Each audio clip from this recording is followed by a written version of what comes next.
और इस वक्त बड़ी खबर आ रही है, आपको बता दें, नरेंद्र मोदी जब पोल करके मतदान करके वो बाहर निकले थे तो उन्होंने चुनाव चिन्ह अपना दिखाया था। इसको लेकर चुनाव आयोग ने एफआईआर करने की बात की है। गोपी घांगर हमारे संवाददाता हमारे साथ जुड़ गए हैं। गोपी, क्या जानकारी?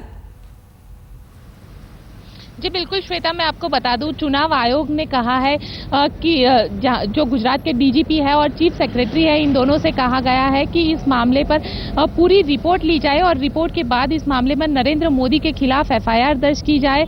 साथ ही पूरा जो रिपोर्ट है, जो अहमदाबाद कलेक्टर ने वीडियो फुटेज और अपनी रिपोर्ट ये सारी इलेक्शन कमीशन ऑफ गुजरात को सबमिट कर दिया और उस पर शाम को 6 बजे तक अपनी रिपोर्ट पे गुजरात इलेक्शन कमीशन है वो कार्यवाही करेगा और डीजीपी और चीफ सेक्रेटरी को ये कहा गया है कि वो इस पे एफआईआर दर्ज करके मामला दर्ज करके कार्यवाही शुरू करे।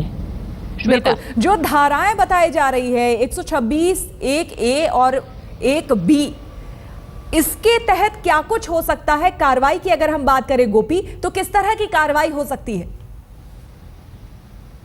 जी बिल्कुल, मैं आपको बता दूं, जिस तरीके से नरेंद्र मोदी ने आज वहां पे वोटिंग करने आए थे और वोटिंग करने के बाद उन्होंने अपने हाथ में कमल का निशान दिखाया था और लोगों को और अपना जो वोट उन्होंने डाला था वो फिंगर दिखाते हुए पूरा जो प्रेस कॉन्फ्रेंस उन्होंने एड्रेस किया उसमें लगातार वो कमल का जो अपना सिंबल है उसे हाथ में लिए हुए थे और उसी के चलते कांग्रेस ने इलेक्शन कमीशन में ये कंप्लेंट दर्ज की है कि इस तरीके से कोई भी उम्मीदवार अपना चुनाव चिन्ह हाथ में लेके नहीं जा सकता है। वैसे क्योंकि ये एक तरह से प्रचार हो गया और जब मतदान चल रहा है तब इस तरह का प्रचार नहीं होना चाहिए था। ये सवाल तब से ही उठ रहा था जब नरेंद्र मोदी मतदान करके बाहर निकले थे और चुनाव चिन्ह जो है उनका कमल, वो जिस तरह से वो दिखा रहे थे और साथ ही साथ प्रेस कॉन्फ्रेंस भी किया उस चुनाव चिन्ह को लेकर। गोपी